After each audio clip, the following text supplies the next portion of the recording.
지역의 이슈를 속 시원히 풀어보는 헬로 이슈 토크입니다. 김포 한강신도시의 과밀학급 문제, 어제 오늘 일이 아니죠. 초등학교 과밀학급 문제가 중학교 과밀학급으로 번지는 양상입니다. 경기도교육청의 수요 예측 실패가 불러온 참사라는 게 일반적인 진단인데요. 문제는 대안이 있느냐 하는 겁니다. 최근 초중등 병설학교 신설 얘기까지 나오고 있는데요. 이 풀리지 않는 과밀학급 문제에 대해 조승현 전 경기도 의원과 정진욱 뉴스원 기자와 함께 짚어보겠습니다. 안녕하십니까? 예, 안녕하십니까? 네. 이 한강신도시 입주가 완료 단계에 있는데요. 학교 부족 사태 여전히 해결되지 않고 있죠. 예, 그 2016년에도 제가 청수초등학교에서 이 과밀학급의 원인이 무엇이고 대책이 뭐냐는 토론회를 제가 교육위원회 때 개최했던 경험이 있습니다. 근데 지금 이제 대규모 택지 개발이 조성되면 유치원과 초등학교가 과밀과 과대학급으로 이렇게 시작이 됩니다. 네. 이게 이제 한 5, 6년 지나면 바로 중학교가 이제 그렇게 과밀학급으로 진행되는데 그러한 패턴을 우리 지금 운양동에도 그대로 닮아가고 있다 이렇게 생각됩니다.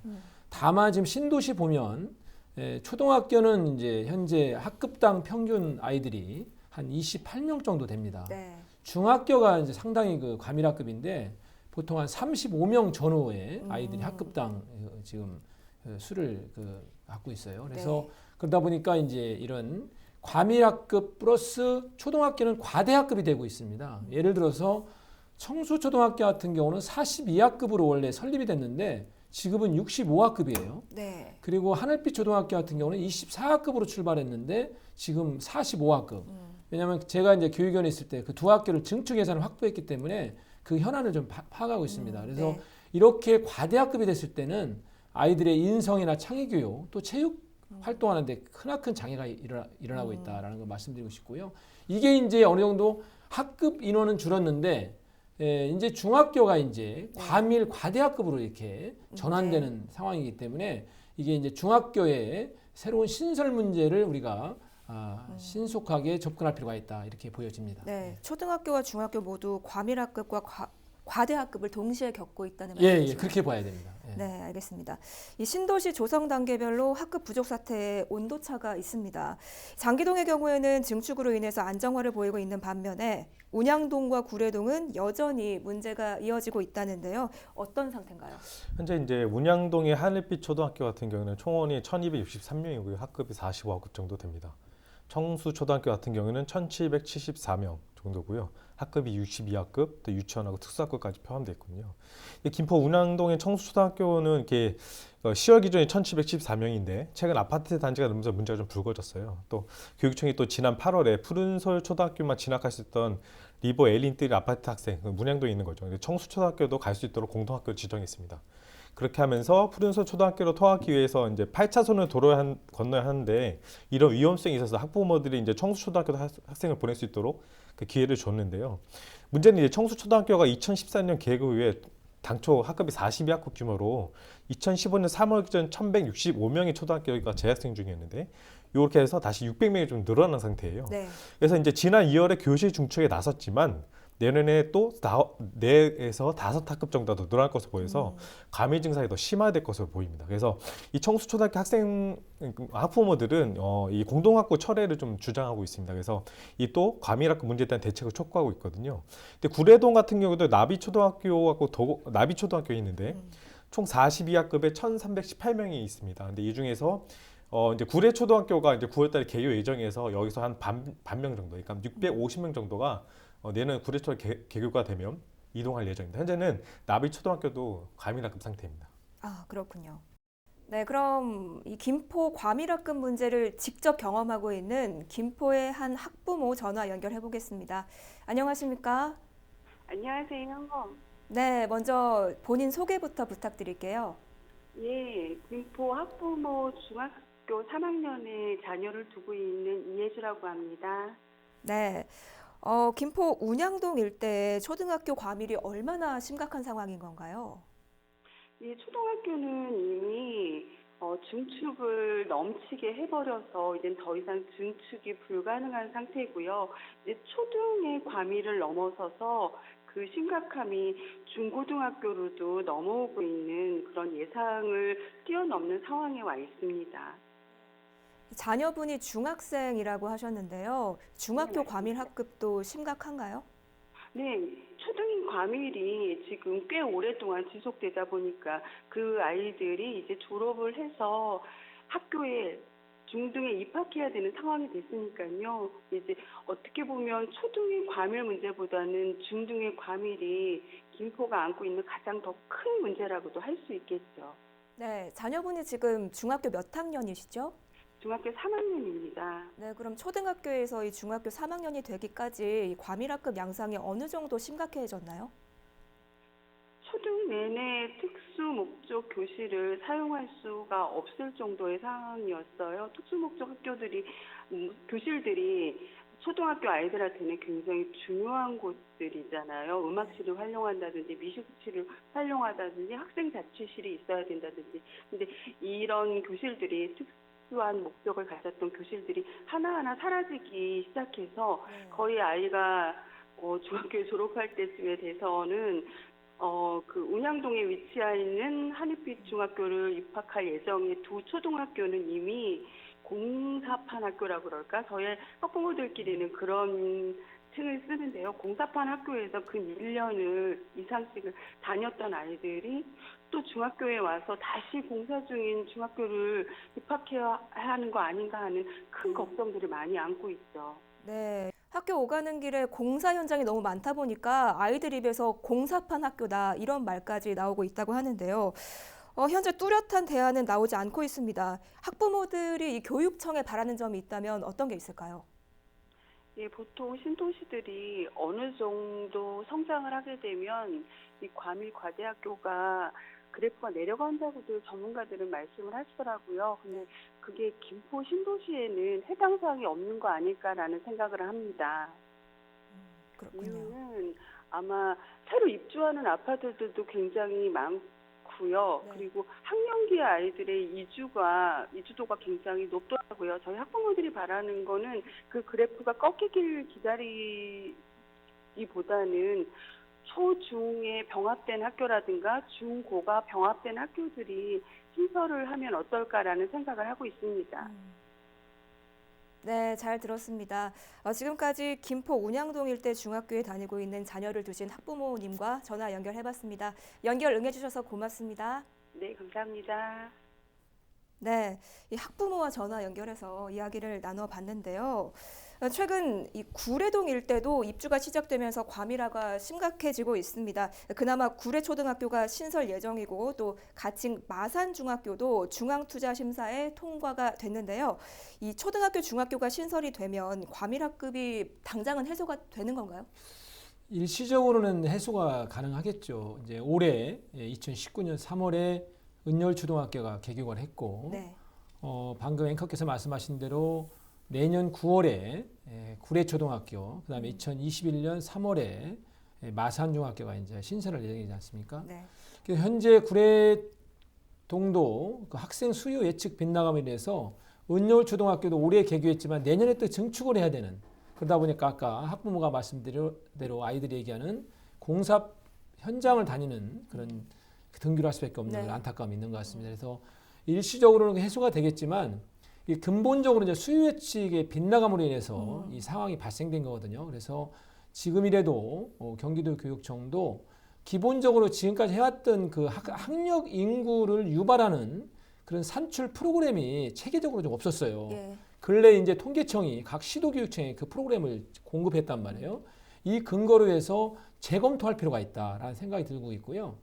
그 속에서 이제 이게 아쉬운 게 뭐냐면 대규모 택지 개발이 이루어질 때 보면 이 사업 시행자들은 학교 부지 용지를 마련하지 않기 위해서 교묘한 방법들을 좀 선택합니다. 네. 예를 들어서 뭐냐면 처음에는 예를 들어 초등학교는 이제 4,000세대면 학교가 들어와야 되고 또 기준이 이제 중학교는 6,000세대인데 이거 1, 2차로 나눠요. 처음에 예를 들어서 2,000세대로 1차 분양을 하고 또 2,000세대를 또 2차 분양하면은 이게 4,000세대가 해당이 안 돼 버리는 겁니다. 네. 그리고 이제 대규모 택지는 그나마 협의가 가능한데 300세대 이하 그러니까 오피스텔이라든지 다세대 주택은 협의 대상이 안 돼요. 시에서 인허가를 내줄 때 교육청과 협의가 안 되기 때문에 교육청에서는 이게 어느 세대가 몇 세대가 들어오는지를 깜깜이다. 이름으로 인해서 그러한 기본적인 이 데이터 없이 학교를 짓다 보니까 지금 아이들이 큰 그 과밀과 가대학급에 시달리고 더 나아가 이제 이제 시급히 또 증축을 하게 되니까 한쪽에서는 학교를 신축하고 또 한쪽에서는 애들이 통학하는 네. 이런 안타까움이 초래되는 원인 중에 하나가 아닌가 이렇게 생각이 듭니다. 네. 일단 이 구례동 일대 중학교, 초등학교는 신설되면 과밀학급은 당장은 해소되겠지만 예. 근본적인 수요 예측의 재검토가 필요하다는 필요한 말씀이시죠? 거죠. 네. 네. 알겠습니다. 말씀해 주셨지만 이 같은 과밀학급의 원인으로 교육당국의 학생 수요 예측 실패다 이런 말이 많이 나오고 있는데요. 근거가 뭘까요? 일단은 학교 과밀에 문제가 발생하는 교육당 예측 실패가 맞고요. 네. 제가 봤을 때 가구수만 판단하는 것이 아니라 이제 김포 같은 경우는 이제 서울에서 나온 분들, 그 젊은 층이 이제 얼마나 많은 학생 수를 데리고 오는지 그 부분에 대한 예측도 실패했다고 보는 겁니다. 네. 그래서 아까 의원님께서 말씀하신 대로 학생 유발률에 대한 재검토가 빨리 필요하고요. 네. 이경 도의원에 따르면 한강신도 학급당 평균 학생 수가 경기도 평균에 비해 10% 이상 많은 것으로 나타났어요. 그래서 한강 신도시 학생 유발이 초등학교는 약 23%로 예정했지만 실제로는 30% 중반의 수요가 발생한 것으로 조사가 됐고요. 또 같은 2기 신도시인 파주, 운정, 화성, 동탄의 경우에는 각각 30%와 29%의 학생 유발을 예측한 데 비해서 한강 신도시 유발률은 6%에서 7% 정도 낮게 잡았다고 지적을 했습니다. 네. 그래서 학생 유발률 예측이 중요한 이유는 예측치에 따른 학교 교육 용지 확보가 이루어지고 결국 한강 신도시 지역이 2019년 기준 유치원, 초등학교, 중고등학교 학생은 63,789명이고 2015년도 이후 매년 3,000명씩 늘어났거든요. 또 신설 예정인 학교도 입주 예정 아파트 학생 수를 감당하기는 좀 벅찬 건 사실입니다. 네, 두 분 모두 이 김포의 학생 유발률 예측 실패라는 것에는 동의를 하고 계신데요. 뭐 다른 이유가 있다면 어떤 게 또 있을 거라고 보세요? 일단은 도시 개발 변경 문제가 있을 수도 있겠죠. 근데 이 부분도 교육청하고 이제 각 지자체 간의 협업이 좀 필요하다고 봐요. 네. 그러니까 개발은 개발만 하는 거고 교육은 교육만이 아니라 이 개발과 교육에서 유기적으로 대화를 하면서 그 협업 관계를 잘 구축해야 되는데 그런 것들이 좀 부족하지 않았나 생각이 들고요. 현재 학교에 있는 경우도 어떻게 활용할지 그 대책도 되게 필요합니다. 네. 왜냐하면 김포 여중의 경우도 학생은 없는데 다른 학교의 통합 방안이 제대로 이루어지지 않고 있고 또 주민들이 사용하게끔 또 학교를 매각하는 방법도 있지만 그런 방안을 검토하는 활용 계획이 현재까지는 없는 거거든요. 네. 그래서 매각을 통한 수익도 생기는 건데 그리고 그 활용을 어떻게 할 것인지 그리고 학교를 짓는데 돈이 드는 게 맞거든요. 근데 이 부분에 의해서 학교를 짓는데 어려움이 있다면 결국은 과밀학급 사태는 계속 이어질 거로 보고 있습니다. 네, 학교가 더 필요하긴 한데 현재 저출산 시대이기 때문에 마냥 학교를 지을 수도 없는 상황입니다. 이 한강 신도시의 경우에는 학생 수가 얼마나 더 늘어날 거라고 보시나요? 이제 제가 예전에 이 과밀학급 문제 원인을 분석할 때 교육청에서 이제 가지고 있던 기본 매뉴얼이 있어요. 지금 이것이 좀 운양동하고는 이제 안 맞을 거라는 얘기를 왜 했냐면 제가 이제 3세대라는 표현을 썼는데요. 3세대 이전, 그러니까 한 세대가 이사를 오면 보통 한 3, 4년 있다가 다시 한번 이사를 가고 다른 세대가 또 들어옵니다. 네. 근데 되게 처음에 이제 신도시가 개발되면 젊은 세대가 들어왔다가 그 세대가 빠지면서 이제 나이 드신 분들이 또 오시거든요. 네. 근데 운양동 같은 경우는 이제 서울과 접근이 용이하다 보니까 같은 이사를 가더라도 다시 오는 세대가 비슷한 세대가 와요. 그러니까 아이들이 줄 수가 없는 거예요, 이게요. 네. 그러니까 이게 이제 다른 그 신도시하고는 약간 차이가 있습니다. 네. 우리가 요것을 우리가 간과하지 않았다라는 거고요. 두 번째는 이제 얘기했지만 지금 그 운양동에 하늘빛 초등학교가 있는데 원래 24학급으로 이게 신설이 됐어요. 네. 근데 그 인근에 원래 그 100세대 정도의 그 단독주택 부지였는데 이게 1000세대로 한신유라는 그 1000세대가 다시 입주가 돼 버린 거예요. 이 도시개발 계획이 중간에 변경돼 버린 겁니다. 그러니까 이게 과연 교육청이 수요 예측 못한 것도 있지만 이렇게 도시개발 계획이 중간에 변경돼 버리고 인해서 예측하지 못했던 아이들이 늘어나 버리는 겁니다. 이런 것들이 이제 이렇게 문제가 됐고 또 증축하다 보니까 이제 과대학급이 된 거거든요. 그래서 지금 초등학교는 어느 정도 시간이 2, 3년 이내는 정착이 될 확률이 있는데 이 아이들이 다시 성장해서 중학교를 갔을 때 이 중학교는 지금 과밀과 과대학급을 이룰 수가 없습니다. 예를 들어서 지금 그 운양동의 대표적인 그 중학교가 그 하늘빛 중학교인데 현재 학급당 평균 수가 35명이 넘습니다. 경기도가 보통 26명, 27명이 평균 학급당 인원이에요. 그래서 아까 지금 그 우리 이해주 그 학부모 사무국장님도 말씀하셨듯이 그 운양중학교도 한 34명 내지 35명 정도 되는 걸 제가 파악하고 있거든요. 네. 이렇게 이제는 초등학교 과밀에서 이게 바로 아이들이 이제 성장함으로 인해서 중학교가 이 과밀로 이루어지기 때문에 이 중학교에 대한 시급 문제를 저도 2, 3년 전서부터 계속해서 제시했고, 그래서 그 운양동에 그 체육부지 시설을 좀 더 학교 용지로 좀 용도 변경했으면 좋겠다는 얘기를 대안으로 많이 제시했던 지금 기억이 있습니다. 네, 이런저런 변수들을 다 고려하더라도 이 과밀학급 사태를 피할 수는 없다는 말씀이신데요. 모든 점을 고려해 향후 대책을 세워야 할 때인데 가장 많이 요구되는 것이 역시 학교 신설입니다. 그동안 학교 용지 확보를 위해서 다양한 대안들이 나왔죠. 물론 교육부지 확보의 대책들은 도시 지원 시설이라든가 아니면 체육 시설 부지 학교 전환이라든가 학교 증축에 관련된 것들인데요. 이런 것들은 이제 예산 확보하는 게 최우선이라고 생각을 해요. 교육청에서는 이 부분이 가장 힘들다고 하거든요. 근데 부지 선정부터 예산 확보까지 어려움이 많이 따르기 때문에 이 교육부지 확보에 대한 대책들, 뭐 아까 말씀드린 도시 지원 시설이라든가 체육 시설 부지 학교 전환에 대한 면밀한 대책이 좀 요구가 필요합니다. 그래서 만약 이것들이 학교에 들어서는 일구 전별 시대니까 인구가 점점 또 줄어들잖아요. 그래서 이 학교가 또 없어지면 상황이면 또 이걸 어떻게 활용할 것인지 이 부분까지 다 고려를 해서 대안을 마련해야 된다고 생각하고 있습니다. 네, 이 교육 부지를 새롭게 확보한다거나 뭐 토지 용도 전환을 통해서 교육 부지를 확보하는 건 어떻게 되어가고 있나요? 그 이제 LH가 이제 땅값하고 연관이 돼 있는 거거든요, 사실은요. 그게 이제 체육부지든 그 본인들이 소유하고 있는 토지가 그 학교 용지로 전환됐을 때는 원형지 가격보다 30% 싸게 이렇게 학교 용지로 지급하게 돼 있어요. 그래서 그러면 이제 LH 입장에서는 땅값에 손해를 보는 거죠. 이게 현실적인 부분이 좀 없지 않아 있습니다. 그래서 그러나 미래 세대를 육성하는 이 교육적 가치보다 우선할 수 있는 게 없지 않습니까? 그래서 이게 LH도 대전환이 필요하고요. 또 인근에 그 제한된 그런 개발구역 구역 내에도 우리 학교 용지로 전환한다라면 그게 분명히 이제 가능하거든요. 그래서 이런 쪽으로 다각적으로 이런 방안들을 좀 모색할 필요가 있다 이렇게 보여집니다. 네, 경제적인 이익을 따지기보다는 교육적인 가치를 그렇습니다. 더 우선시해야 된다는 말씀이신데요. 네, 김포교육지원청을 비롯해서 경기도교육청은 이에 대해서 어떤 입장인가요? 그 경기도교육청 예전에 이제 이게 학교 그 부지가 이렇게 타이트하게 온 이유도 박근혜 정부 때는 학교 신설에 대해서 엄격했습니다. 근데 저는 이제 그때 이재정 교육감한테 말씀드린 게 뭐냐면 왜 학교를 꼭 그렇게 과대학급으로 칠 필요가 있느냐. 18학급으로 칠 수 있고 12학급으로 칠 수 있습니다. 자연 감소가 일어나지는 건 명확하지 않겠습니까? 그리고 더 나아가서 초등학교하고 중학교하고 통합형 학교를 짓자. 그러면 예를 들어서 신도시가 정착될 때는 초등학생 아이들이 많거든요. 그러면 중학교 그 시설을 같이 쓰다가 초등학교 아이들이 이제 중학교로 성장함으로 인해서 초등학교 부지는 좀 적어도 교실이 좀 빌 수가 있거든요. 이거는 중학생 아이들이 쓸 수 있고 그래서 이렇게 좀 통합형 학교로 좀 지었으면 좋겠다는 얘기를 누차 강조했고요. 이런 거에 대해서 아마 수원시가 지금 먼저 발빠르게 움직이고 있는 것 같은데 이런 것들이 하나의 대안으로 제시될 수 있고 또 경기도교육청도 이 부분에 대한 이 정책적 그런 방향성을 명확히 갖고 있는 것 같습니다. 네, 말씀하신 그 수원에서 추진하고 있는 미래형 통합학교에 대해서 얘기를 해보려고 하는데요.